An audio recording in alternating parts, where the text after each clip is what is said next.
Queridos irmãos, vamos abrir nossas Bíblias no livro de Gênesis, capítulo 11. Gênesis, capítulo 11. E vamos ler desde o verso 31 até o capítulo 12, verso 9. Gênesis 11, 31.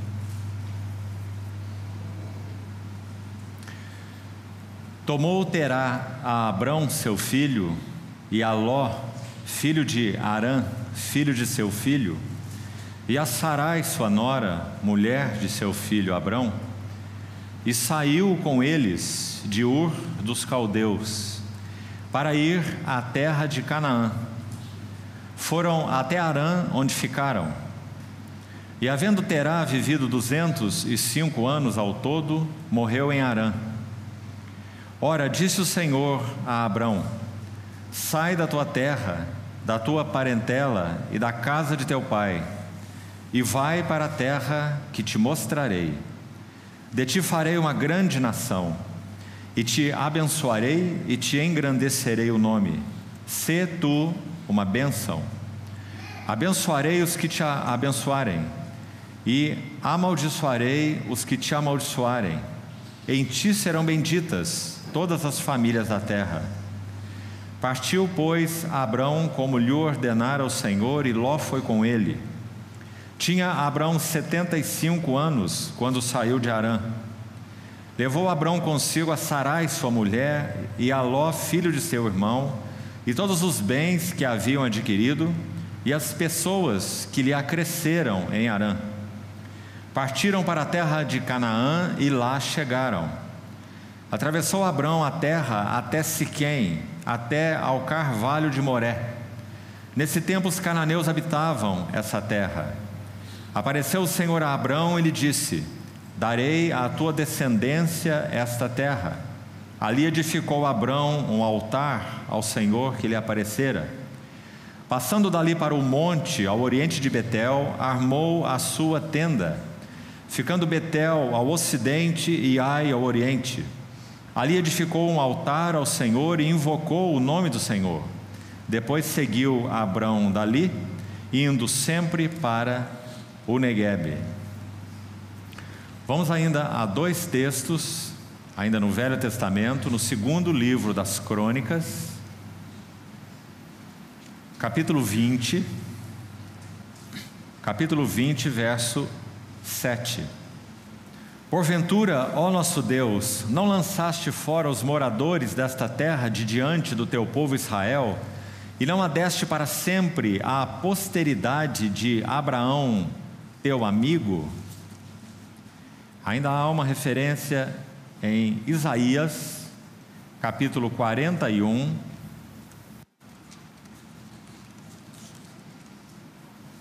sobre Abraão. Isaías 41, versículo 8. Mas tu, ó Israel, servo meu, tu, Jacó, a quem elegi, descendente de Abraão, meu amigo. A mesma ênfase que vimos em 2 Crônicas 20, versículo 7. E finalmente, um último texto para esse momento, na epístola de Tiago. Tiago capítulo 2, verso 23. E se cumpriu a escritura a qual diz: ora, Abraão creu em Deus, isso lhe foi imputado para a justiça, e foi chamado amigo de Deus. Vamos ter uma palavra de oração.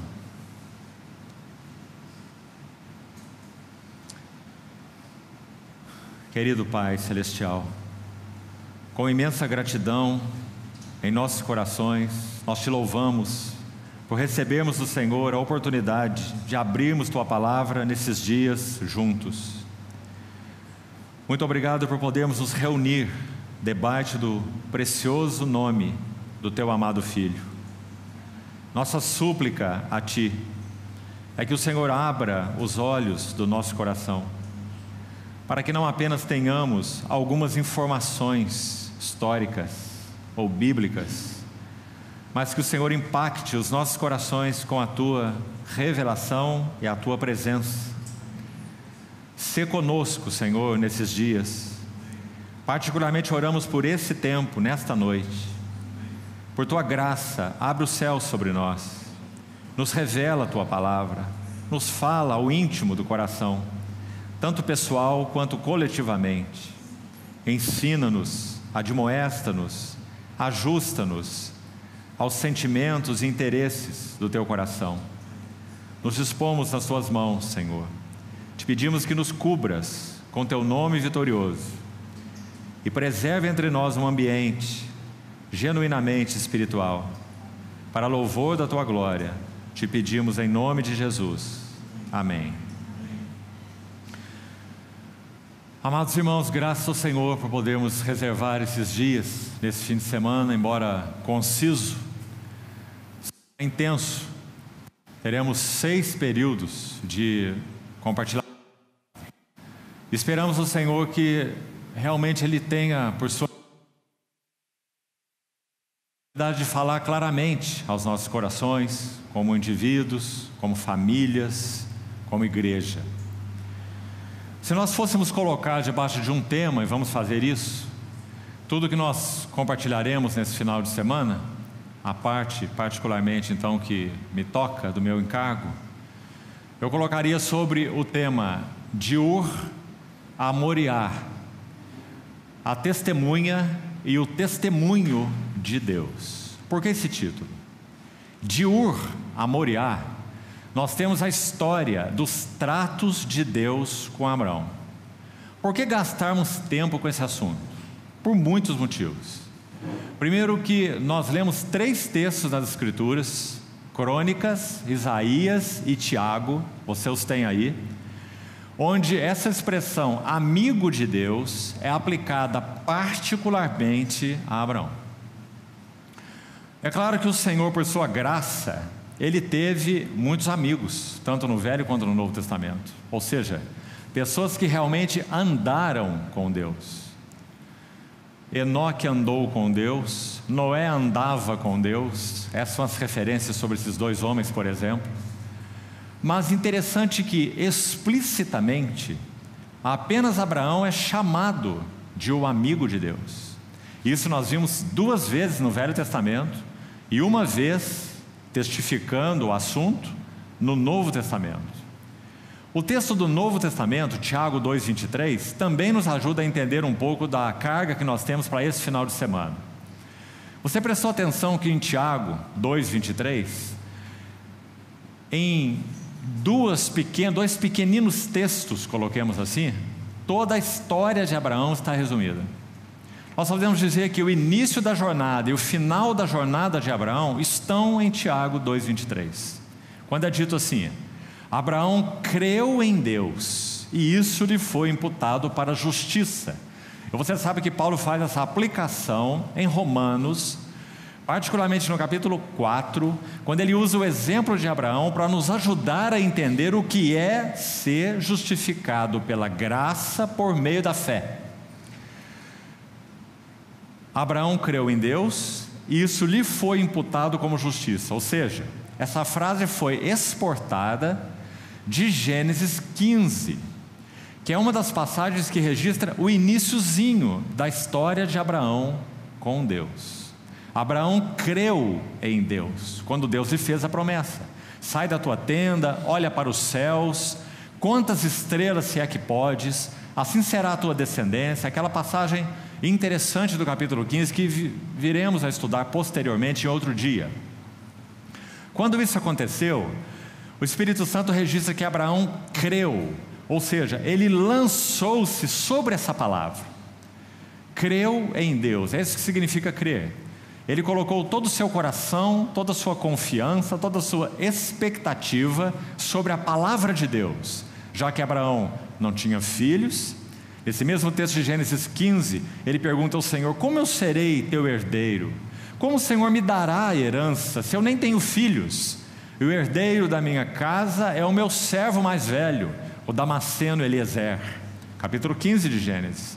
Então o Senhor entra ali em uma conversa com Abraão e mostra qual seria o seu propósito, e entra em aliança com Abraão, uma aliança incrível, incondicional, quando ele manda Abraão partir aqueles animais ao meio. Você se lembra de Gênesis 15? Então Abraão aguarda até o fim da tarde, dorme, e então aquela tocha de fogo, aquele fogareiro fumegante, passam por meio daqueles pedaços e selam uma aliança incondicional de Deus com Abraão. Por que ela é incondicional? Porque o Deus que fez a promessa cumpriria a promessa baseado no seu nome, em si mesmo. Então ele selou uma aliança incondicional. Não dependia exatamente de Abraão, dependia do que o Senhor faria com Abraão. É uma figura, sem dúvida, da aliança incondicional e definitiva, eterna, que foi firmada conosco em Jesus Cristo, uma vez para sempre. Então ali, digamos, a história inicia, ou é o passo mais importante do início dessa história. Ela inicia, na verdade, em Gênesis 11, no texto que nós acabamos de ler na introdução. Mas em Gênesis 15 nós temos o primeiro passo, digamos, mais claro, uma visitação de Deus explícita, longa, no capítulo 15 de Gênesis, onde o Senhor então faz aquela promessa a Abraão, de descendência, e sela a aliança com Abraão. A partir daí, nós temos mais 8 capítulos, se incluirmos também o 22, 15 a 22, incluindo o início e o fim, 8 capítulos. Em Gênesis 22 nós temos um outro Abraão, assim podemos dizer. Observe que esse panorama introdutório que estamos fazendo é para que você vá captando essas coisas, para que sejamos ajudados depois no passo a passo, quando entrarmos no caminho. Quando chegamos então ao final da jornada, chegaremos lá no último dia, se o Senhor permitir. Abraão está em Moriá. Qual palavra descreveria Abraão em Moriá? Tiago 2:23. No passo inicial, Abraão creu em Deus e isso lhe foi imputado para justiça, justificação pela graça por meio da fé. Gênesis 15. E, Tiago vai continuar, foi chamado amigo de Deus. Particularmente, Gênesis 22, quando ele oferece no último altar que ele edifica na sua história com o Senhor. Foram 4 altares. Esse será o tema de nosso irmão que irá compartilhar a palavra junto comigo nesse período que teremos. Vida de altar e de tenda. Abraão edificou 4 altares na sua jornada com o Senhor, e isso nos fala muitíssimo. Vida de altar e também vida de tenda. No último altar que Abraão edificou, o 4º, Gênesis 22, ele coloca o seu filho, Isaque. Ou seja, esse é o altar da adoração, esse é o altar da maturidade, esse é o altar que consuma a fé de Abraão. Como Tiago usa a expressão, a fé de Abraão se consumou, palavra usada por Tiago também. Então Abraão veio sendo trabalhado por Deus até Moriá, e em Moriá a fé se consumou, ou seja, tudo que Deus havia dito a respeito de Abraão seria então finalmente realizado. Preste atenção, agora não apenas porque Deus assim decretou e assim prometeu, escute isso por favor com atenção, mas também porque agora Deus tinha um vaso adequado na terra. Abraão, um vaso adequado na terra.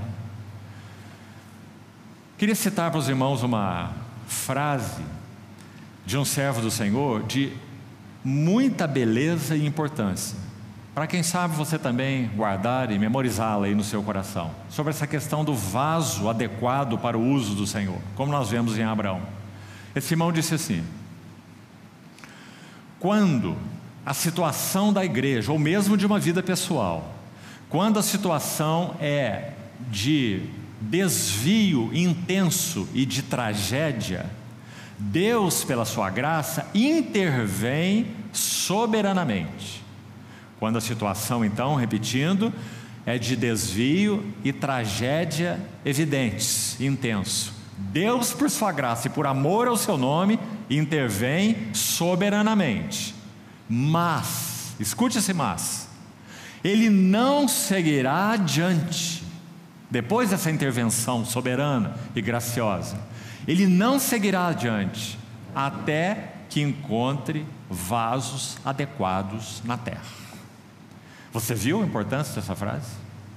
Deus busca vasos adequados na terra. Embora ele pudesse fazer tudo sozinho, porque ele é soberano e todo-poderoso, ele criou os céus e terra com uma palavra.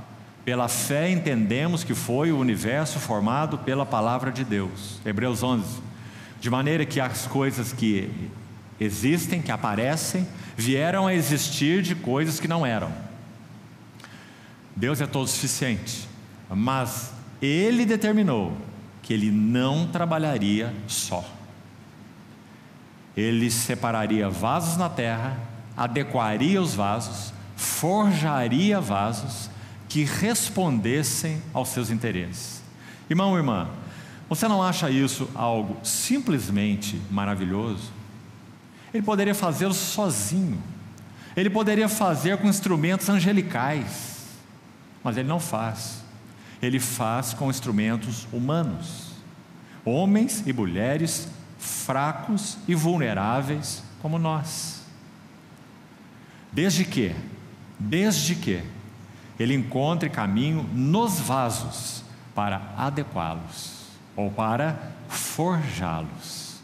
Então o que nós iremos estudar nesses dias? A forja de Deus. Mas não é simplesmente a forja de Deus sobre um homem. Nós poderíamos estudar José, nós poderíamos estudar Samuel, nós poderíamos estudar Davi, poderíamos estudar Jacó, por exemplo, e veríamos forjas maravilhosas em todos esses homens, certo? Por que nós temos a carga de estudar Abrão? A testemunha e o testemunho de Deus. No Novo Testamento, não é Davi, não é José, não é Samuel e não é Jacó, que são chamados de o pai da fé. E nós também não somos chamados de filhos de Davi, nem filhos de Jacó, nem filhos de Samuel, nem filhos de José. Nós somos chamados de filhos de Abraão. Porque o trabalho que Deus fez em Abraão é um estereótipo daquilo que ele irá realizar em todos os que são filhos espirituais de Abraão, ou seja, os filhos da fé. Já que os seus filhos naturais não tem nada a ver conosco.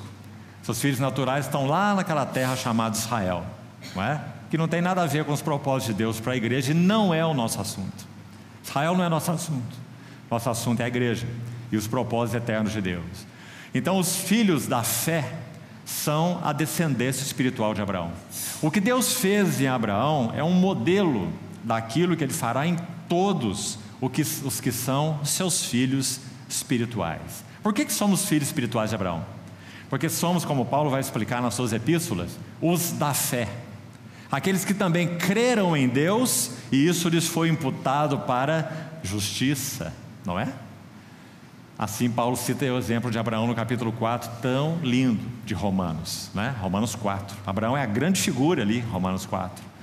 E ele conclui o capítulo 4, entrando pelo 5, né? Já que no texto original não há nem divisão de capítulos, nós sabemos. Ele conclui assim: justificados, pois, pela fé, temos paz com Deus, por meio do nosso Senhor Jesus Cristo, né? Então, irmãos, esse é o motivo. Nós não iremos, já fizemos isso se não me falha a memória, 4 anos atrás, em um outro contexto que não tem a ver com a maioria dos irmãos que estão aqui. Nós estivemos estudando as 11 visitações que o Senhor realizou a Abraão. É um lindíssimo tema. Só que nós não temos tempo de, em 4 sessões, estudar 11 visitas, né? Então nós não iremos fazer isso. Nós iremos caminhar pelas visitações de Deus, mas a nossa carga aqui é extrair as lições do discipulado de Abraão. Ou nós iremos extrair as lições dessa testemunha chamada Abraão. Por isso demos aquele título, né, de Ur a Moriá, a testemunha e o testemunho de Deus. Então nós iremos ver como Deus forja uma testemunha, e isso vale para todos nós, e consequentemente como Deus forja um testemunho. E aí eu gostaria que, em primeiro plano, nós olhássemos esse assunto do testemunho particularmente de modo com enfoque coletivo. Porque embora, amados irmãos, seja verdade que cada um de nós é uma testemunha, aí está o sentido pessoal, cada um de nós é uma testemunha do Senhor. Recebereis poder ao descer sobre vós o Espírito Santo e sereis as minhas testemunhas, Jerusalém, Judéia, Samaria e até os confins da terra. Testemunhas. Por outro lado, testemunho é uma palavra melhor aplicada no Novo Testamento ao sentido, ao aspecto coletivo. Então é claro que está correto dizermos também que, sendo nós testemunhas, nós damos testemunho de Deus, do nosso Senhor. Claro que está correto. Mas essa expressão, testemunho de Deus, ela toca, em primeiro lugar, o aspecto coletivo. Então, quando nós falamos da igreja, nós podemos dizer assim: a igreja é o testemunho de Deus na terra, não é? E o que o Senhor busca em todos os lugares é um testemunho do seu nome. Essa palavra é muito usada entre nós, e às vezes mal usada. Passamos a identificar o testemunho, por exemplo, com algumas práticas. Então, se nós queremos ter o testemunho do Senhor coletivo, nós temos que ter essa e aquela prática. Se nós não praticarmos isso ou aquilo, nós não teríamos o testemunho do Senhor. Compreendeu o perigo disso e o erro disso? Nós estaríamos colocando o testemunho do Senhor numa forma, não é? Então leve isso lá para a sua cidade, para o seu vilarejo, que seja, e pratique essas coisas. Então você terá o testemunho de Deus. Essas coisas não são assim. O testemunho de Deus é forjado como o candeeiro era forjado, com golpes de martelo e de cinzel, não como bezerro de ouro foi forjado, que na verdade ele não foi forjado, ele foi feito em um molde com ouro fundido. Não é assim que Deus forja seu testemunho. O Espírito Santo usa a sua palavra bendita nas nossas vidas, por isso nós amamos a palavra do Senhor, ela é tudo para nós, né? Ela tem trabalhado nossas vidas, porque cada golpe da palavra de Deus em nós é um golpe da forja do Senhor. Martelo e cinzel, o grande escultor, está forjando em nós o caráter de Cristo. Assim ele forja o seu testemunho, né? Então é por aí que nós vamos andar, da maneira como o Senhor nos conduzir. De trevas, ignorância, alienação, idolatria, tudo isso é verdadeiro sobre até Moriá. Irmão, é uma impressionante jornada. E é muito interessante ver que Moisés, inspirado pelo Espírito, dedicou 11 capítulos, do 12 ao 22, para traçar essa história maravilhosa. E ela precisa ser lida, aqui vai o encorajamento para você, detalhadamente. O que nós iremos fazer aqui nessas 4 sessões que nós teremos, é lançar sementes. E você prepare tua sacolinha, recolha todas as sementes. E quando chegar em casa, não coloque no armário, porque ela vai mofar. Plante no seu jardim e regue com oração, para que você possa colher os frutos das sementes, das verdades, dos princípios que o Senhor desejará, por sua bondade, conceder aos nossos corações nesses dias então que teremos juntos. Então vamos seguir essa jornada juntos. Nós temos ainda umas notas preliminares para fazer. Você já tem o texto aberto aí, os textos que nós vemos na introdução, e nós já vamos fazer então essas notas preliminares. Primeira, importantíssima também, então por favor guarde aí. O testemunho de Deus, e lembre-se que então estamos usando aqui o termo no sentido coletivo em primeiro lugar. O testemunho de Deus, se fôssemos colocá-lo numa equação, digamos assim, nós faríamos essa equação assim: testemunho de Deus igual a intimidade com Deus mais representatividade de Deus. Deixa eu tentar explicar isso. Abraão foi chamado amigo de Deus, intimidade. Ele foi jornadeando com Deus, andou com Deus, e o Senhor foi forjando esse vaso até Moriá. Intimidade, amizade com Deus. Agora, o que aconteceu em Moriá? Não vai ser assunto para agora, pretendo, se o Senhor nos permitir, tratar esse texto com cuidado, por causa da beleza dele. Gênesis 22, ali ocorrem duas visitas do Senhor a Abraão. Uma quando ele diz: me oferece teu filho num dos montes que eu te mostrarei. Assim começa Gênesis 22. A outra, 3 dias depois, na mesma jornada. Então ele se revela a Abraão em um dia e 3 dias depois, na mesma jornada para Moriá. São 2 visitas do Senhor, as 2 últimas, quando consuma-se a fé de Abraão em Deus e a maturidade de Abraão. Então o que nós temos em Moriá? Você está acompanhando aí? Representatividade. Abraão foi chamado amigo de Deus, intimidade. Mas não só isso, não basta isso. Não basta que nós sejamos amigos de Deus, íntimos de Deus. Isso toca a vida pessoal. Deus busca mais do que amigos pessoais. Deus busca uma representação. E compreende o que é representação? Testemunho. Então, intimidade conduz à representatividade. Em Moriá nós temos representatividade. Sabe o que significa Moriá no hebraico? Visível. É um dos sentidos. O outro é escolhido do Senhor. Por isso ele diz: vá até um dos montes que eu te mostrarei. O Senhor escolheu aquele determinado lugar. É um dos sentidos da palavra Moriá. Mas Moriá também significa visível. É um monte visível. Significa isso: Deus levou Abraão a Moriá para que algo visível, maravilhoso, fosse expressado ali. E você sabe bem o que é, não é, irmão? Oferece-me ali o teu filho, o teu único filho, Isaque, a quem amas, sobre um dos montes que eu te mostrarei. Quem Abraão está representando em Moriá? Quem? Deus, o Pai. Agora, irmão, olha essa jornada. Ele foi tirado de Ur dos Caldeus, alienação, trevas e idolatria, e foi levado a Moriá, representando ninguém menos que Deus, o Pai, oferecendo o seu único filho. Esse é o auge da representatividade, não é?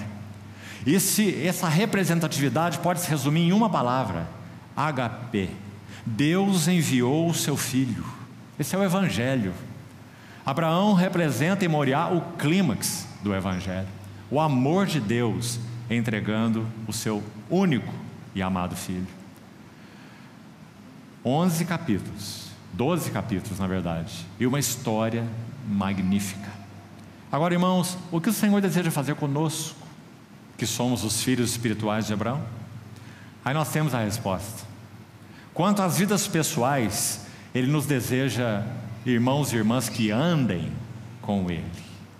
Intimidade. Amigos de Deus. O que o Senhor disse para os seus discípulos em João 15? Já não vos chamo servos, mas vos tenho chamado amigos. Por que não chamo servos, mas vos chamo agora de amigos? Porque tudo que eu recebi do meu Pai, eu vos tenho dado a conhecer. Esses são os amigos. Nós temos conhecido o que está no coração do nosso Deus? Sim. Nós temos por sua graça participado dos seus interesses? Se podemos dizer sim, amém. Nós temos conhecido os segredos do seu coração?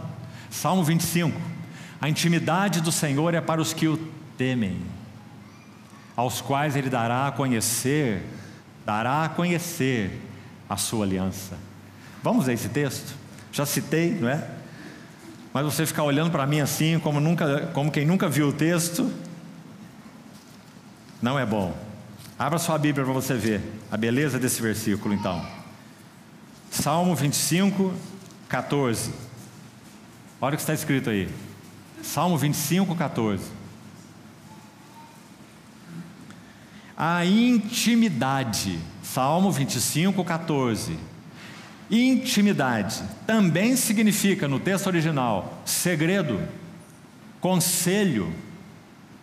Olha essa ideia de segredo, que linda.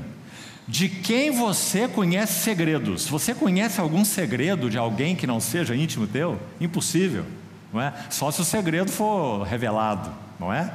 Nós só conhecemos segredos dos íntimos, não é? Então o segredo do Senhor, a intimidade do Senhor é Para todos, não. Para a estes, ele dará a conhecer a sua aliança. Lindo versículo. Então, amados irmãos, quanto às nossas vidas pessoais, nós temos sido chamados para sermos amigos de Deus. Intimidade. Irmão, que doce chamamento. Para onde nós iríamos? Para quem iremos nós? Só tu, disse Pedro. Que tipo de vida nós viveríamos hoje, quem sabe? Se é que estaríamos vivos, não é? Se nós não tivéssemos pela graça termos sido chamados para sermos os seus amigos. O chamamento que nosso Pai espiritual, chamemos a Ele assim, não é? Autorizados pelo Novo Testamento, o Pai da fé, o chamamento que Ele teve, nós tivemos. A fé que Ele teve, nós temos. Cremos em Deus e isso nos foi imputado para a justiça. E agora nós estamos na forja, na jornada, para que também sejamos chamados amigos de Deus, pessoalmente e coletivamente, Deus possa ter representatividade, ou possa ter testemunho. Quando o mundo olhar para esse povo, o mundo tem uma pergunta: qual é o remédio que esse povo usa para viver o tipo de vida que vive? Feliz na doença, na tribulação, no problema, na privação, na angústia, na dor. Um povo que adora, um povo descansado, um povo que tem paz, um povo que tem alegria sempre no Senhor, uma alegria que não é tocável, não sofre interferência de coisas. Amados irmãos, isso é testemunho de Deus. E é isso que Ele tem buscado forjar em nós. Que o Senhor alcance mais de nós, mais do seu testemunho entre nós. Então, sigamos com algumas notas preliminares ainda. Se conseguirmos terminar hoje só com essas notas, será uma grande coisa.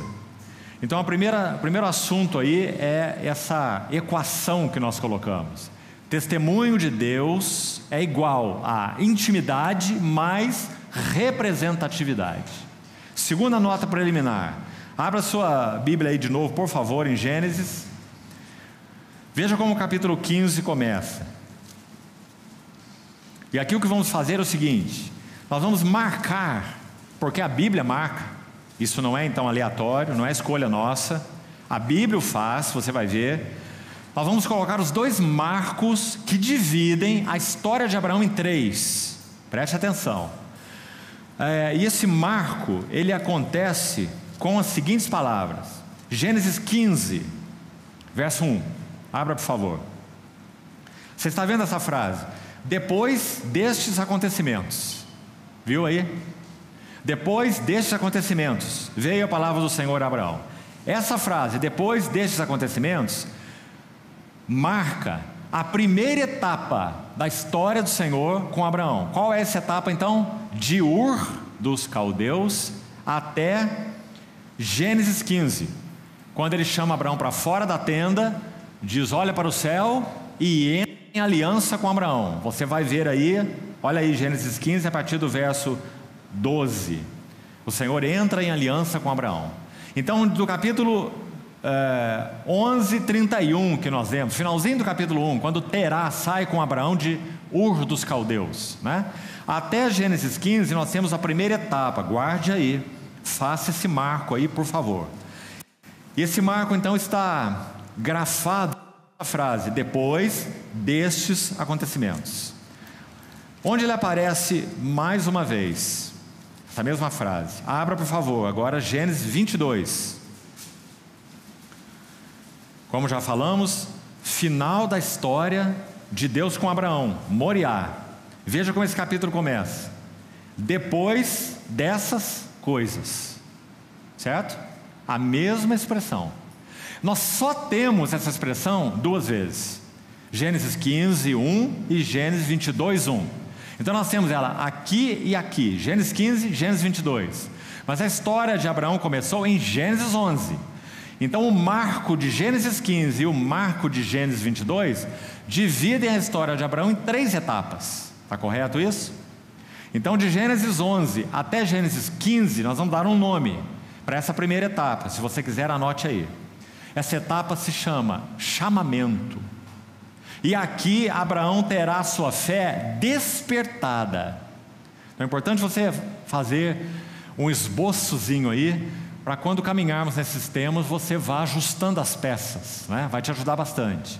Então de Gênesis 11, repetindo, até Gênesis 15, chamamento de Abraão, e temos a sua fé despertada. Agora, de 15 a 21, a etapa do meio, 15 ao final do capítulo 21, nós temos a aliança de Deus com Abraão e temos a fé de Abraão disciplinada. Então o primeiro período, chamamento e fé. Período, aliança e fé disciplinada. Nós vamos ver quando estudarmos. E o último período está todo em Gênesis 22, capítulo todo, né? Já dissemos que ali tem 2 revelações de Deus a Abraão, 2 visitas, né? Então a palavra cruz para esse capítulo, claro, Moriá, o último altar. Então nós temos chamamento, aliança e cruz, certo? Cada palavra para um período. E temos fé despertada, temos primeiro período. No segundo, temos fé disciplinada. A grande disciplina de Deus para Abraão está de 15 a 21, nesses capítulos. E por último, então, nós temos a fé consumada, no capítulo 22, quando ele leva o seu filho para Moriá. Fé despertada, fé disciplinada e fé consumada. Então guarda essas coisas aí como uma nota preliminar. A terceira nota preliminar já citei aqui, só para constar aí nas suas referências. Deus visita Abraão 11 vezes. Guarde isso também, irmão, por favor. É muito linda essa história. Primeira visita, Ur dos caldeus. Última visita, Moriá. Das trevas para o testemunho. Da idolatria para a adoração do Deus vivo. Que história! 11 visitas. Agora, por que 11 visitas? Será que o Senhor não poderia fazer 3 ou 4, resolver o assunto com 3 visitas? Quem sabe com uma, não é? Não. Por que não? Porque Ele está forjando vasos. E os vasos não são forjados com um único golpe. Os vasos são forjados com muitos golpes. Então podemos dizer que a cada visita o Senhor dava um golpe. Golpe aqui vai entre aspas, viu? Porque aqui não está embutida apenas a questão dele tratar com Abraão no sentido mais drástico. Também está incluído dele revelar-se docemente a Abraão. Por exemplo, capítulo 18, quando ele visita Abraão na tenda dos carvalhais de Manre, tenda do peregrino, e fala com Abraão, seu amigo, que ele iria julgar Sodoma por causa da iniquidade de Sodoma. Uma visita maravilhosa. Abraão até mesmo pede para Sara correr para a cozinha lá era a cabana do lado, né? Tinha a cabana de Abraão e tinha a cabana de Sara, e a cozinha estava na cabana de Sara, né? Então Abraão diz: Sara, corre para a cozinha e prepara 3 medidas de farinha, faz um bolo, leite e dá uma refeição para esses convidados. Gênesis 18, uma das visitas de Deus a Abraão. Então ele tem uma doce comunhão com Abraão. Abraão oferece refrigério e descanso ao Senhor, porque um daqueles 3 homens era o próprio Senhor em uma teofania, visitando Abraão. Maravilhoso. Então, por que 11 visitações? Porque os vasos são forjados com golpes. Golpes que ajustam por um lado e golpes de docilidade por outro lado. A docilidade da comunhão, a docilidade da revelação, a docilidade de dê um passo mais. Quantas vezes podemos dizer que o Senhor, em outras palavras, disse isso para Abraão? Dê um passo mais. Gênesis 17, por exemplo: anda na minha presença e ser perfeito. Dê um passo mais. Não fique fazendo as coisas da sua maneira, achando que eu vou levantar descendência para você através da tua escrava Agar. Não faça as coisas a seu modo. Anda na minha presença e ser perfeito, não é? Então cada golpe ajusta e também revela algo dos interesses do coração de Deus. Mais um motivo para as 11 visitas. Também me parece muito lindo e muito especial. A cada visita de Deus a Abraão, Ele prepara o ambiente para a próxima visita. Entendeu? Cada visitação de Deus a Abraão, Ele ajusta algumas coisas e prepara o ambiente para fazer uma próxima visitação. Sabe por que isso é importante, irmão? Não está nos interessando aqui história, contar historinha do Velho Testamento. Nós estamos interessados em verdades e princípios espirituais que são permanentes, eternos. É assim que Deus trata conosco. Por isso nós estamos interessados. Então preste atenção. A cada visitação de Deus a Abraão, Ele prepara o ambiente para a próxima visitação. Sabe o que isso significa? Se nós não estivermos respondendo à revelação que Deus nos tem dado, nós não estamos preparados para a próxima visitação. Esse princípio está em Filipenses 3, lá no verso 16, quando Paulo fala assim: todavia andemos de acordo com aquilo que já alcançamos. Se temos alcançado algo do Senhor, andemos de acordo com o que nós alcançamos.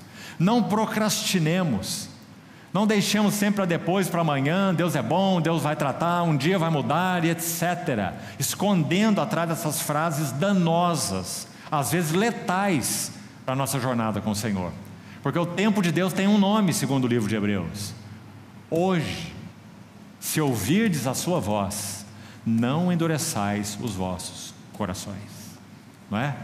Então, quando o Senhor visitava Abraão, Ele ajustava, alinhava e preparava aquele ambiente para a próxima visitação. Muito importante, porque é um princípio espiritual. Vamos fazer as perguntas para nós. Nós temos arrumado a nossa casa para que o Senhor nos dê mais, para que o Senhor nos visite mais, para que o Senhor nos fale mais, para que o Senhor abra mais Sua palavra. Sabe, irmão, mas aqui estou falando com muita gentileza, por isso quero colocar isso entre aspas, problemas, entre aspas, de nós nos ocuparmos com muitas conferências, muitas vezes, se é esse o nosso caso, é que nós podemos achar que conferências são visitações, e muitas vezes não são exatamente visitações, são um trabalhar de Deus nos preparando para as suas visitações. Agora, se aquilo que temos recebido do Senhor não tem sido guardado no nosso coração, se nós não temos dito: sim, Senhor, isso que o Senhor está falando comigo é verdade sobre mim, isso que o Senhor está falando comigo sobre Ti é verdade sobre Ti, então eu me arrependo e me volto para o Senhor em arrependimento, me dobro aos Teus pés. Se não tem havido essa atitude, não estamos preparados para as próximas visitações do Senhor. Então você vê que esse é um princípio muito importante. Alguns de nós temos muitos anos com o Senhor, longa jornada. Alguns de nós aqui, pela graça do Senhor, se converteram jovenzinhos, não é? Que bênção isso! Será que nós podemos olhar para trás e determinar e detectar essas visitações, quando o Senhor, de modo muito particular, falou ao nosso coração? Não houve nenhum estardalhaço, não houve nenhum misticismo, e nem precisava, porque Sua voz foi muito clara no nosso coração, e isso realizou marcos na nossa jornada com o Senhor. Então nós podemos dizer aqui, e ali, e lá, e quando eu me casei, e quando eu tive o primeiro filho, e quando eu tive aquela questão no meu trabalho, e quando o Senhor me ensinou que Ele é meu provedor, e etc, e etc. Marcos da nossa história com o Senhor. Que coisa maravilhosa, irmãos. O vinho, quanto mais velho, melhor. Às vezes nós ouvimos falar de alguns servos do Senhor que jubilam.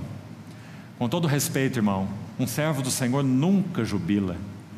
Ele só jubila quando ele parte desse mundo, porque o vinho, quanto mais velho, melhor. Quanto mais jornadeamos com o Senhor, mais nós temos uma história com Ele. Ele e nós, amigos de Deus. Quanto interesse há, queridos irmãos, no coração do nosso Senhor em ser assim para nós. Amigo, amigo transformador, amigo que busca representatividade no seu povo. Que Senhor nós temos, que fiel amigo, que doce amigo, que amigo cheio de encargo, que amigo que não aceita que nós façamos com ele joguinhos emocionais, propostas, barganhas. Ele não aceita, porque ele é um bom amigo, não aceita essas coisas.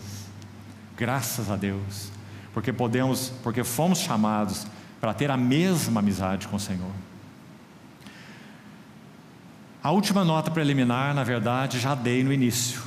É a nota de Tiago 2,23. Já comentei. Essa seria a quarta nota preliminar. Que aqueles que foram justificados pela fé, esse é o marco do início da história deles com o Senhor. Sabe qual é a nossa dificuldade muitas vezes? É que ficamos rodeando esse assunto. Justificação pela graça por meio da fé. Novo nascimento. Justificação pela graça, novo nascimento, e nós não saímos disso. O novo nascimento e a justificação pela fé são apenas a porta de entrada do grande palácio para o qual nós fomos chamados, né? Então nós temos que entrar nele, deixar o limiar. Graças a Deus pelo limiar da porta. Sem essa porta nós não entraríamos. A justificação pela graça por meio da fé foi a grande verdade pregada por Martim Lutero, e até antes dele, pelos pré-reformadores, não é? Mas irmãos, nós estamos vivendo 500 anos depois da reforma. Muitas outras verdades maravilhosas o Senhor já revelou à sua igreja, que Lutero jamais conheceu, e que Calvino nem sonhava com elas. Nós as temos conhecido pela revelação do Senhor, porque Deus segue com seu trabalho na história. Ele não está parado no século XVI. Deus segue com seu trabalho, com seu testemunho nessa terra. Não é assim? Então, amados irmãos, não paremos em verdades específicas, seja ela a justificação pela fé, novo nascimento ou qualquer outra que você queira, quem sabe até a santificação pela fé, não é? E sermos designados, como foram alguns em séculos anteriores, de irmãos do plano mais alto, que pregam as verdades da santidade do plano mais alto. Isso também já aconteceu 200 anos atrás, né? Que o Senhor nos leve avante em função daquilo que Ele nos tem dado nessas últimas décadas. Quantas coisas o Senhor tem nos falado sobre a centralidade de Cristo, sobre o eterno propósito de Deus em Cristo, sobre a natureza, vida e serviço da igreja, sobre o que significa o testemunho do Senhor, não é? Sobre mesmo a segunda vinda do Senhor. Veja que esses irmãos reformadores pouquíssimo falaram sobre a segunda vinda do Senhor. Lá nas Institutas de Calvino você tem esse tema, mas vá lá para você ver. Uma escatologia tão básica, tão fundamental. Lutero quase nada falou. Então, quanto mais o Senhor nos tem dado nesses 5 séculos que se passaram, né? Isso vale para qualquer verdade específica na nossa jornada com o Senhor. Não fiquemos circulando em torno de verdades específicas como se elas fossem o todo. Vamos equilibrar verdade com verdade, verdade e mais verdade, palavra e mais palavra, para que possamos avançar de modo equilibrado, né? Essas são as notas introdutórias. Agora nós temos ainda algum tempo e nós vamos fazer isso voltando para o capítulo 12 de Gênesis. E nós vamos fazer algo aqui, queridos irmãos. Nós vamos ver, panoramicamente é claro, as 3 primeiras revelações que o Senhor Deus deu a Abraão. Se você quiser chamar de visitação, como nós falamos, estará muito bem. Foram visitações mesmo, né? Mas eu queria focar aqui em alguns aspectos da revelação que Deus deu a Abraão nessas visitações específicas aí. Então vamos lá. A primeira delas está em Gênesis 11:31, que nós já lemos na introdução. Tomou Terá Abrão seu filho, e a Ló, filho de Arã, filho de seu filho, e a Sarai, sua nora, mulher de seu filho Abrão, e saiu com eles de Ur dos Caldeus. Você está vendo aí? De acordo com esse versículo, quem saiu de Ur dos Caldeus? Terá, não é? O pai de Abraão. Você está vendo? Terá, está escrito, tomou Terá a Abrão, e saiu com eles de Ur dos Caldeus. Só que esse verso de Gênesis, digamos assim, ele é genérico. Ele está falando como que a história se processou. Abraão estava lá em Ur, na casa do seu pai, nós sabemos por causa de Gênesis 12, né? Ele estava morando com o seu pai, na casa do seu pai. Então, por causa do seu pai, na linhagem aí, é claro, não é?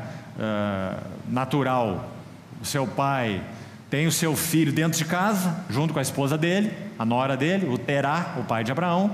Então, quando a história é narrada, é dito, o Terá seria o cabeça da família, né? O Terá toma o seu filho Abraão, toma o Ló, toma a Sarai, a esposa do Abraão, e sai com eles de Ur dos Caldeus. Só que, se você for a Atos 7, por favor, faça isso, Atos capítulo 7, você vai ver que a narrativa de Estevão não é genérica. A narrativa de Estevão é específica. Então ele vai dizer algo que acrescenta a Gênesis 11, que nós não temos em Gênesis 11:31. Lá nós temos Terá, toma o Abraão, o Ló, a Sarai e sai com eles de Ur.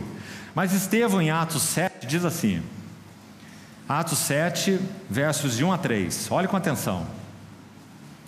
Então lhe perguntou o sumo sacerdote, porventura é isso assim? Estevão respondeu, varões, irmãos e pais, ouvi. Atos 7, 2. O Deus da glória. Está aí a primeira linda expressão do que aconteceu em Ur dos Caldeus, na terra das trevas, da idolatria e da alienação. Vamos lembrar, isso era Ur. Ur era uma cidade da Mesopotâmia. Você lembra que ali está a origem, o início da civilização, não é? Terra de Sinear. Lá está Ur dos Caldeus, lá está a terra de Abraão. E antes de seguir esse versículo, vamos fazer uma pausa aqui. Deixe-me te dar um dado histórico para você ver o que era Ur. Em Ur dos Caldeus, segundo a história, havia mais de 5.000 ídolos diferentes. Você já pode imaginar uma coisa dessa, irmão? 5.000 ídolos, ou deuses, vamos colocar assim entre aspas. Você pode escolher o que você está precisando, não é? Do que você está tendo necessidade. Vai lá aquele Deus, invoca aquele Deus que ele vai te conceder, né? Essas trevas de ignorância, de politeísmo, de idolatria. Lá estava Terá, o pai de Abraão.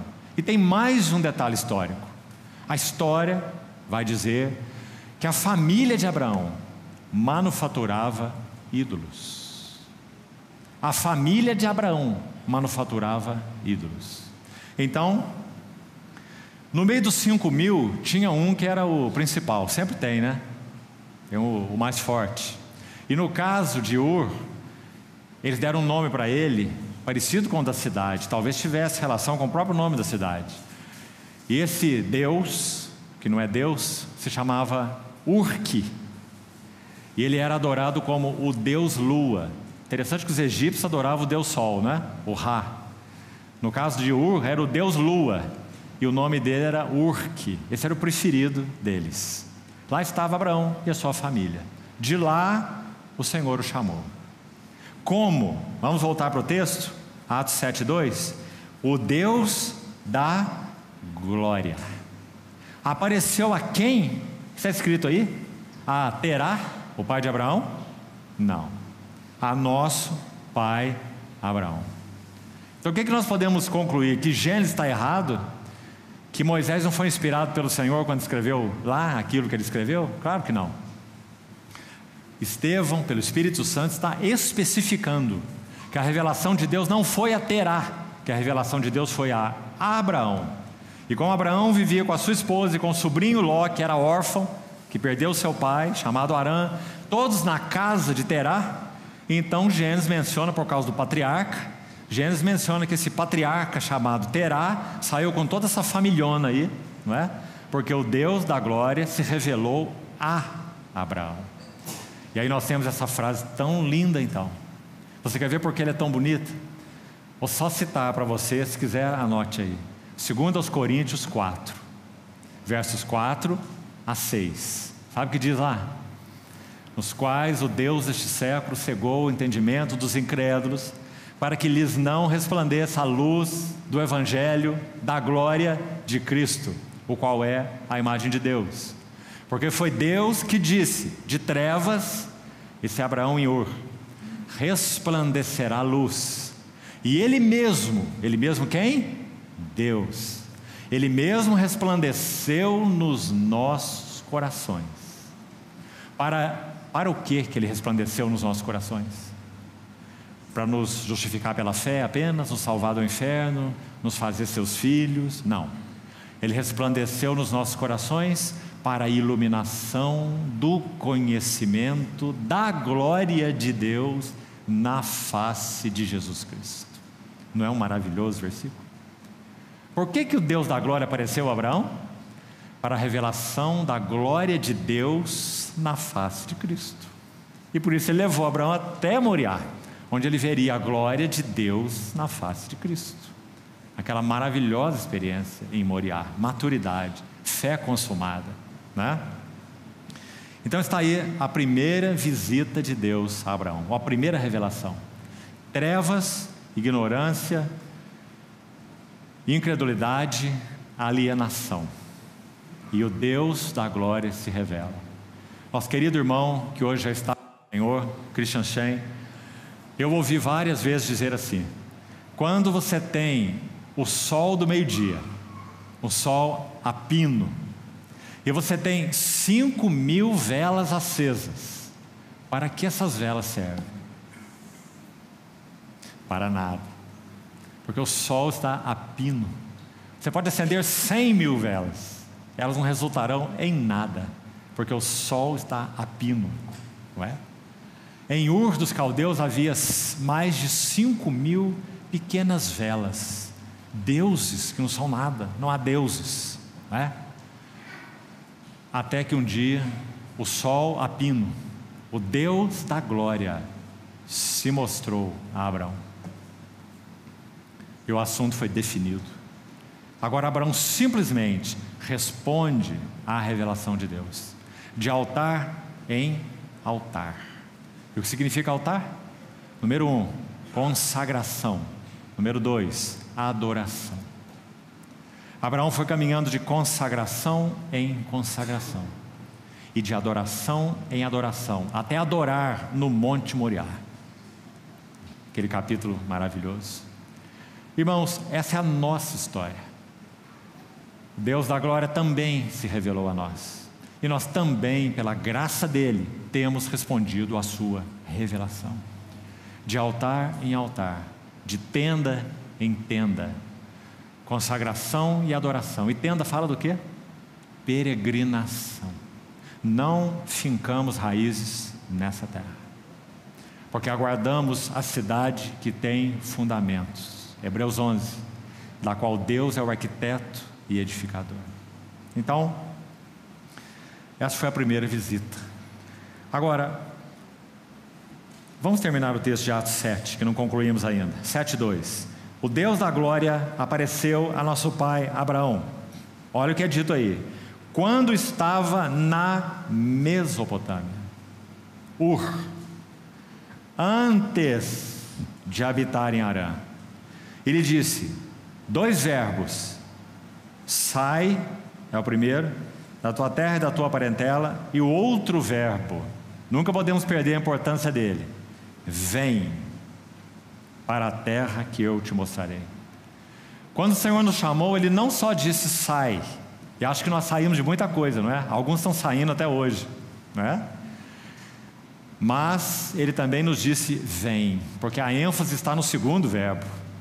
Nós poderíamos sair disso, sair daquilo. Alguns saem, por exemplo, de alguns contextos onde consideram inadequados, contextos cristãos até, não é? E acham que é uma grande coisa terem saído.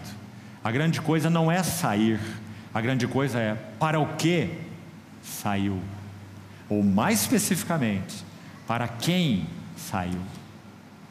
Hebreus 13 diz assim: saiamos a ele fora do arraial, levando o seu vitupério. Lembra-se de Hebreus 11? Às vezes nos gloriamos só com sair, não é? Eu saí do arraial, aquele outro arraial, saímos do arraial. E antes do arraial tem uma palavra: é saiamos, pois, a ele fora do arraial. Há grupos de irmãos que saíram de diversos contextos, e alguns estão perdidos até hoje, porque não saíram a ele, não saíram para ele, não saíram por ele, não saíram com foco nele. Que importante, irmão. Sai e vem para a terra que eu te mostrarei. Vem para a terra. Que terra é essa? Canaã. É uma figura do quê? Das riquezas inescrutáveis de Cristo. Saiamos a ele. Então está aí essa primeira linda lição, na primeira visita de Deus a Abraão. Agora você conservou aí Gênesis 11, por favor? Volte para lá rápido, Gênesis 11. E você vai ver que quando nós chegamos a Gênesis 12, olha aí sua Bíblia, por favor. Disse o Senhor a Abraão: sai da tua terra, da tua parentela. Vamos parar aqui. Essas palavras, sai da tua terra e da tua parentela, nós já encontramos em Atos 7:2. Queria que você fosse bem cuidadoso aí, para você ver que não é a mesma visita do Senhor, já é a segunda. A primeira foi onde, que nós já vimos? Em Ur dos caldeus. A segunda foi onde? Gênesis 12:1, em Harã. Se você ver a última palavra do capítulo 11, vá acompanhando, de Gênesis 11. O pai de Abraão, Terá, morreu em Harã. Pai de Abraão morreu em Harã. Eles estão em Harã, já saíram de Ur. E o Deus da glória se revelou a Abraão onde, em primeiro lugar? Em Ur, não é? Atos 7, em Ur da Mesopotâmia. Então eles saíram de lá e foram até Harã. Não foram até Canaã ainda, foram até Harã. Ali a família toda aí, incluindo o pai, Terá, se acampam. Aí ele morre. Está escrito aí em Gênesis 11:32. Morreu em Harã, o pai de Abraão. Depois que o pai morreu, então nós temos: disse o Senhor a Abraão. A segunda visita do Senhor a Abraão, não a primeira. A primeira foi em Ur, a segunda foi em Harã. Em Harã o que acontece? Disse o Senhor a Abraão, de novo, dois verbos: sai da tua terra e da tua parentela. E agora tem um acréscimo, não tem? E da casa do teu pai. Você vê? O pai havia morrido, mas Ló não. Ló estava vivo. Por que Abraão se apegou tanto a Ló? Porque Ló era filho do irmão mais novo de Abraão. Eram 3 homens: Abrão, Naor e Harã. Harã era o caçula. Sabe que caçula é sempre o queridinho, não é? E o filho do Harã era o Ló. Morreu o Harã, então o filho do caçula ficou órfão. Então Abraão se apegou a Ló, como que assumindo Ló quase como seu filho, não é? Porque era filho do seu irmão, seu sobrinho, órfão. Então quando morre o seu pai, o Senhor se revela a segunda vez a Abraão e diz: sai. Agora diz: sai da terra, que já havia dito, sai da tua parentela, que também já havia dito, e sai da casa de teu pai. Aí ele está falando de patriarcal aí. Ele está querendo que Ló fique para trás, mas Abraão não entendeu ainda, ele vai entender mais à frente, né? Então ele diz: e vai. Está vendo aí o segundo verbo? De novo: sai e vai para a terra que te mostrarei, de ti farei uma grande nação. O verso 4 que já lemos na parte final, diz que Abraão tinha aí 75 anos de idade, quando ele saiu de Harã. Está vendo? Então é a segunda visita de Deus a Abraão. Primeira em Ur, Deus da glória apareceu em Abraão. E segunda em Harã. O que aconteceu a partir dessa segunda visita? na terceira hoje, terceira revelação de Deus, está logo aí nesse capítulo, nós já lemos. Ele sai então de Harã, verso 5, leva, Gênesis 12, 5, leva Abrão consigo a Sarai, a sua mulher, e a Ló, filho do seu irmão, e todos os bens que haviam adquirido, e as pessoas que lhe acresceram em Harã, partiram para a terra de Canaã, agora sim, veja aí, e lá chegaram. Agora aqui um detalhe bonito e importante. Abraão não sabe que ele está na terra de Canaã. Compreendeu que interessante? A terra de Canaã é uma figura de Cristo. Abraão já está na terra que será dele, mas ele não sabe. Não é para ele saber agora. O Senhor tem ainda que revelar algo mais para ele, tem que trabalhar algo mais nele, tem que separar ele de Ló, para então ele ficar sabendo que aquela terra que ele está já é a terra que o Senhor daria a ele. Isso virá mais para frente. Irmãos, espiritualmente falando, o mesmo acontece conosco muitas vezes. O fato de estarmos em Cristo, e nesse caso nós sabemos que estamos em Cristo, né? É o que a Bíblia nos diz com toda clareza, estamos em união com Cristo pela fé. Mas o peregrinar na terra, o conhecer a terra, nas palavras de Gênesis 13, amanhã chegamos lá, a palavra de Deus para Abraão foi assim: percorre a terra, percorre, no seu comprimento, na sua largura, norte, sul, leste e oeste, percorre essa terra, porque tudo isso eu te darei. É isso que nós estamos fazendo hoje, espiritualmente falando. Nós já fomos unidos com Cristo pela fé lá quando nós cremos nele, pela graça de Deus, unidos a ele. E agora nós estamos percorrendo a terra de Dan a Berseba, do Jordão ao Mar Vermelho, ao Mar Mediterrâneo, ao Grande Mar. Percorre a terra, espiritualmente falando.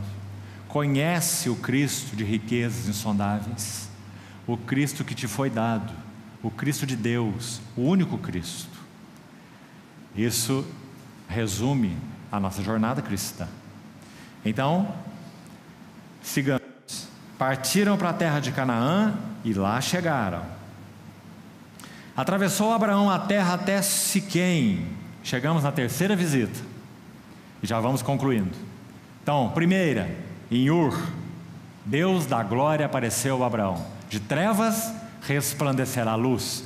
Ele resplandeceu nos nossos corações para que sejamos iluminados para conhecer a Deus, a glória de Deus na face de Cristo. Essa é a interpretação sobre a primeira visita que Paulo dá em Coríntios. Tão linda é a nossa história espiritual. Depois ele vai até Harã, não entrou ainda em Canaã. Ali o seu pai morre. Qual lição que nós aprendemos ali? Como disse, nós não vamos estudar as 11 visitas, nós não temos tempo. Vamos recolhendo alguns princípios. Quando o pai de Abraão morre em Harã, Deus está começando, guarde isso aí para você pensar e orar. Deus está começando a tratar com Abraão na questão das afeições naturais. Afeições naturais. Nosso Senhor em Mateus 10 vai ensinar tudo sobre isso. E vai dizer assim: quem ama o seu pai ou a sua mãe mais do que a mim, não é digno de mim. Quem ama seu filho ou sua filha mais do que a mim, não é digno de mim. Afeições naturais. A coisa bonita que existe nesse assunto é que quando as nossas afeições são focadas no nosso Senhor Jesus, nós então amamos essas pessoas, essas relações do modo adequado. Quando Cristo não é o centro das nossas afeições, nós podemos amar essas pessoas de modo inadequado, e frequentemente amamos de modo inadequado. Amamos de modo possessivo, dominante, equivocado, de muitas maneiras equivocadas. Temos muitas vezes nessas pessoas, seja pai, filho, mãe, irmão, o que for, fontes de sustento para nós, enquanto deveríamos aprender que nós só temos uma fonte de sustento, não é? Então, irmão, o Senhor inicia o trato com relação às afeições naturais aí, quando o pai de Abraão morre, não é? E o Senhor renova o seu chamado. Observe que em Harã, Ur, a primeira visita, Harã, a segunda visita, e Siquém, já vamos ver aí para concluir, é a terceira visita. Ur, Harã e Siquém. 3 primeiras visitas. Em Harã não houve revelações novas do Senhor para Abraão, não é? Não houve, até que seu pai morresse. O Senhor se revelou a Abraão em Ur, o Senhor se calou em Harã, até que o pai de Abraão morresse. Depois que o pai de Abraão morreu, Deus se revelou a Abraão e disse: sai da tua terra, da tua parentela, da casa do teu pai e vai para a terra que eu te mostrarei. Ele renova o chamado. Tratou Abraão com relação às afeições inadequadas para com seu pai. Tratou Abraão com relações inadequadas para com o seu sobrinho Ló, nós vamos ver amanhã. Tratou Abraão com relações inadequadas com seu filho Isaque. Terá, Ló e Isaque, pai, sobrinho e filho. Deus tratou Abraão nas 3 relações, porque as 3 estavam inadequadas. Você percebe isso, querido irmão? O que Abraão então deveria fazer? Odiar seu pai, não ter nenhuma atenção com seu sobrinho, né? Detestar seu filho? É isso, irmão? Claro que não. Ajustar o coração de Abraão em todas essas relações. O seu pai teve o seu fim. O seu sobrinho deveria se separar dele, e foi o que aconteceu.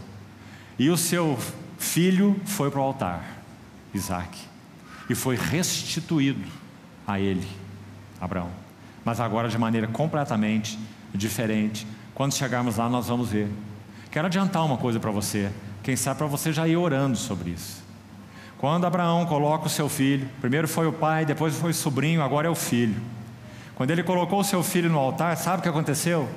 Quando Abraão se apega a Isaque inadequadamente, ele coloca toda a sua confiança na promessa de Deus que Isaque significava. Em Isaque será chamada a tua descendência. Assim Deus tinha dito para Abraão: em Isaque será chamada a tua descendência. Isaque é o tesouro. Se não houver Isaque, não tem nada. É em Isaque que vai ser chamada a tua descendência. E Abraão coloca seu coração ali. Esse é o meu tesouro, o meu Isaque. Em Isaque será chamada a minha descendência.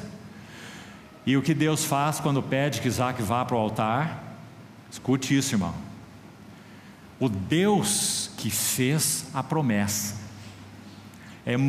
está muito acima do filho da promessa. Quando Abraão desce de Moriá, então podemos dizer que o Deus que fez a promessa, ele se interpôs entre o pai da fé e o filho da promessa. Entendeu essa frase? Isaque é o filho da promessa, Abraão é o pai da fé. Os dois estavam assim, não é? E onde está o Deus que fez a promessa?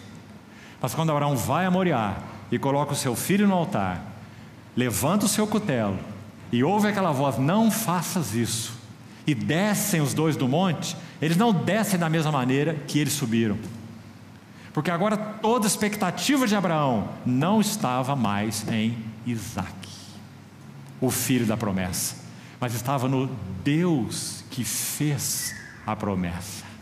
Como nós sabemos? Por causa de Hebreus 11, que diz que quando Abraão levanta sua mão contra o seu filho, ele sabia que Deus era poderoso até para ressuscitá-lo dentre os mortos. Ou seja, se Isaque morre, em quem Abraão vai confiar?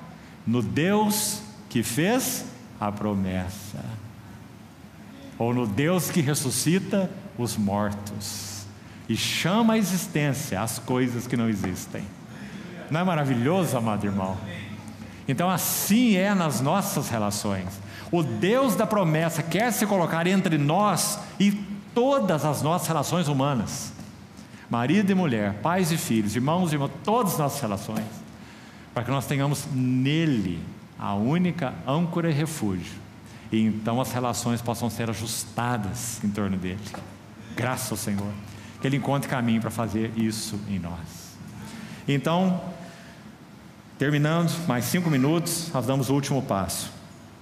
Está aí, verso 6, vamos voltar, Gênesis 12, 6. Atravessou Abraão a terra até Siquém. Está vendo aí Siquém?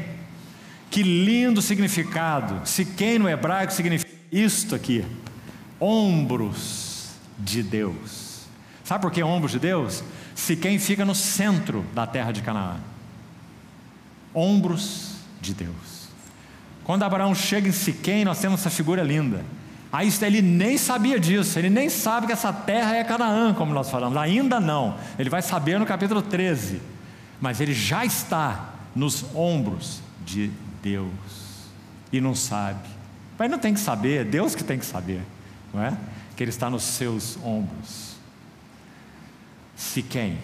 E o que acontece em Siquém? Vamos lá, para terminar.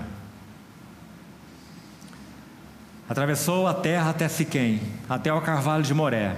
Nesse tempo, os cananeus habitavam essa terra. Primeira coisa que aconteceu em Siquém. Segunda coisa, já vamos voltar aí, olha o verso 10. Havia fome naquela terra.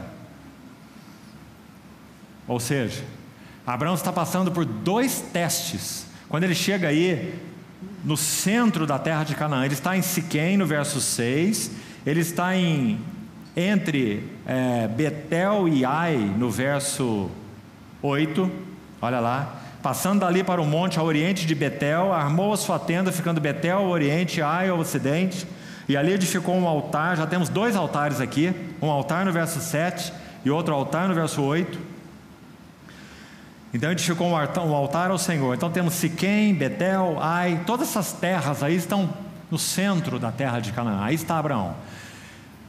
Ele tem 2 testes para enfrentar aí. Vamos ser ajudados de novo em termos de princípios espirituais e na nossa experiência espiritual. Olha só.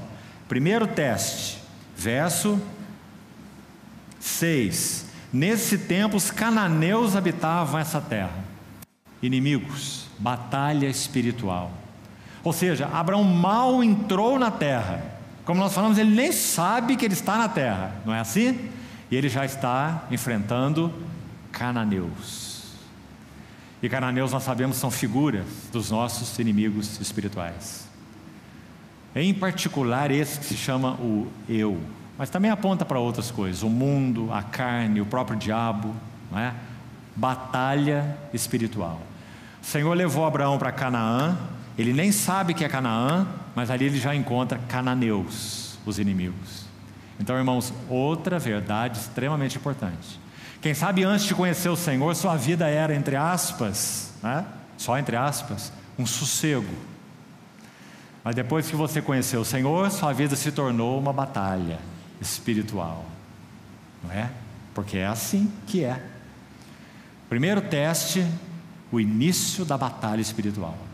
Agora, há um segundo teste. E o segundo teste está no verso 10. Havia fome naquela terra.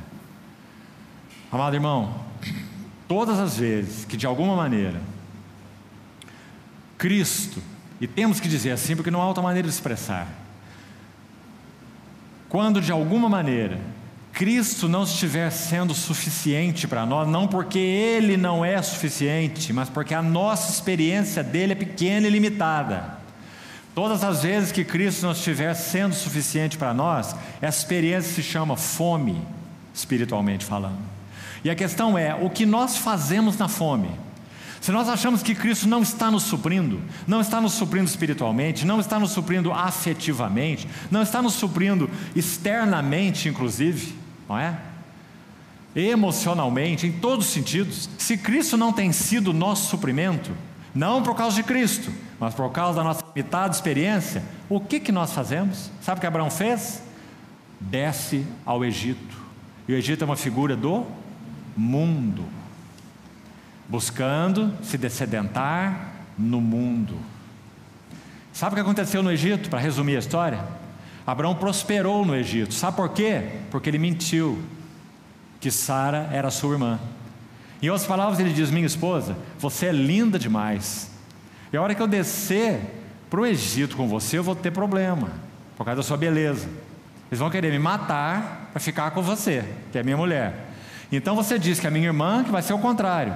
Eles vão me abençoar, me tratar bem, por causa de você.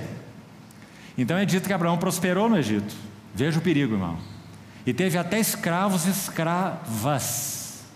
Sabe quem é uma delas? Agar. Agar é uma escrava egípcia. Abraão, quando saiu do Egito, ele trouxe Agar. E você sabe o que vai acontecer depois com Agar. E Abraão. Foi o que Abraão trouxe do Egito. Irmão, todas as vezes que nós descemos ao Egito, nós traremos sequelas. Nós traremos Agares do Egito. Compreende? Então, querido irmão e irmã, nunca desça ao Egito. Nunca tente matar a tua fome no mundo, nas concupiscências do mundo. Não tem nada lá para nós. De lá nós fomos tirados. Quando Elimeleque, o marido de Noemi, estava em Belém, a terra do pão, e houve fome naquela terra, ele desce para Moabe, lembra? E o que acontece lá são 3 mortes, ele e os 2 filhos, porque a mente posta na carne é morte, princípio de Romanos 8. E Abraão foi para o Egito e experimentou morte, como nós vimos, trouxe até a Agar de lá, com tudo que ela significou depois. Então está aí a terceira visitação do Senhor. O Senhor, no verso 7, Siquém, apareceu o Senhor a Abraão e lhe disse, está vendo aí? Mais uma palavra do Senhor, mais uma revelação, mais uma visitação, é a terceira: darei à tua descendência esta terra. Ali edificou Abraão um altar ao Senhor que lhe aparecera. E aí, arma sua tenda, como nós já vimos, e no verso 10 ele desce ao Egito, e acontece que nós já acabamos de citar. Agora, não só desce ao Egito, no verso 10 é dito assim, olha aí: havia fome naquela terra, desceu Abraão, pois, ao Egito para aí ficar. Uma triste frase, porque a herança não era o Egito, a herança era Canaã. Herança é Canaã, herança é Cristo. Descer para o Egito, para aí ficar, é a coisa que está completamente fora dos propósitos de Deus. Agora então, concluindo aqui por hoje, Abraão dá o seu jeitinho, mentiu a respeito de Sara. Se você ler o texto aí, na revista atualizada, diz assim: diga a eles que você é minha irmã, para que eles me considerem. Você vai achar isso aí em Gênesis 12, siga aí lendo. Para que me considerem. Sabe qual é a palavra no hebraico? Abençoem. Ele está dizendo: diga para os egípcios que você é minha irmã, para que eles me abençoem. Achou aí a palavra? Em Gênesis? Deixa eu localizar para você. Então você já achou. Aí a palavra no original é abençoem. Abraão buscou bênção no Egito. Nunca há bênção no Egito. Então, já que ele iria se acomodar ali de alguma maneira, o que acontece? Quando a tragédia, qual foi a frase que nós citamos? Quando a tragédia é evidente, o desvio é intenso, Deus age com a sua mão soberana. Então o que aconteceu no Egito? Ele revela ao rei do Egito que aquela mulher não era irmã de Abraão, era mulher de Abraão. E o rei do Egito fica bravo com Abraão, diz: como é que você me faz uma coisa dessa, né? Agora sai daqui, leva sua mulher, leva os escravos e leva tudo. Você vê que coisa maravilhosa, irmão, que está acontecendo aí. Se nós tentarmos nos amoldar ao mundo, sabe o que acontecerá? O mundo irá nos colocar para fora, porque nós não somos do mundo, como nosso Senhor não é do mundo. Eles não são do mundo, como também eu não sou. Santifica-os na verdade, a tua palavra é a verdade. Os irmãos estão vendo quantos princípios maravilhosos? Então, queridos irmãos, encerremos aqui hoje. O Senhor nos ajude a guardar essas verdades no nosso coração, meditemos nelas, oremos sobre elas, e a algumas delas nós iremos retornar, quando nós seguirmos essa jornada até o capítulo 22. Vamos orar ao Senhor mais uma vez, e expor a Ele o nosso coração, com relação aos nossos interesses, ao estudarmos esse assunto. Nosso interesse é colhermos princípios espirituais e verdades de Deus, para confrontar-nos como testemunhas e para forjar-nos como testemunho coletivo do Senhor, para que sejamos uma representação do seu bendito nome, seu santo nome nessa terra. Vamos orar assim e concluímos. Querido Pai Celestial, Te agradecemos tanto por Sua palavra tão maravilhosamente escrita, guardada para nós todos esses séculos. E obrigado porque temos nas nossas mãos Tua palavra escrita, cheia de revelação espiritual, princípios e verdades que norteiam nossa jornada, nosso caminho com o Senhor. Senhor, ajuda-nos a guardarmos Tua palavra nos nossos corações. E nós apresentamos nossas vidas a Ti, para que também o Senhor venha a nós nos ajustar, alinhar com os Teus interesses, aparar em nossas vidas aquilo que é aresta, que não condiz com Teu coração, Teus pensamentos. Obrigado, Senhor, por tal interesse que o Senhor tem por nós. Também queremos ser levados à intimidade e à representatividade. Leva-nos, Senhor, até Moriá e ajuda-nos a realmente Te conhecer como o Deus que vivifica os mortos e chama à existência as coisas que não existem. Glorifica Teu nome assim, Senhor, na Tua noiva. Assim Te pedimos, orando no Teu santo, bendito e amável nome. Amém, Senhor.